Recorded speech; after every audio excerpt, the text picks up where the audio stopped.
ఆయనవే, యెహోవాయే శూన్యములో భూమిని కలుగుగాక అని మాట మాత్రము సెలవిస్తే ఇంత పెద్ద భూగోళము ఏర్పడింది.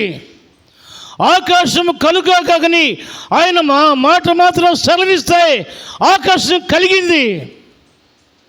అంత గొప్ప దేవుడండి ఆయన. దేవుడు ఎలాంటి వాడట?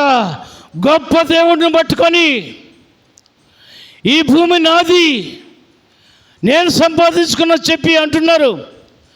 ఎవరు తీసుకొని వెళ్తారు భూమిని ఎంటబెట్టుకొని పరలోకానికి?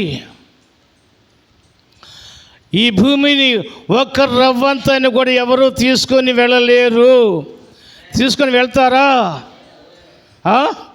ఈ భూమి నాది, 10 ఎకరాలు కొన్నా, 20 ఎకరాలు కొన్నా, 100 ఎకరాలు సంపాదించా అని చెప్పి అనుకుంటున్నారు. కానీ ఈ భూమిని ఎవరు కలుగు చేశారు? ఆయనే సైన్యములకు అధిపతియగు యెహోవా. ఆయనకే మహిమ కలుగు.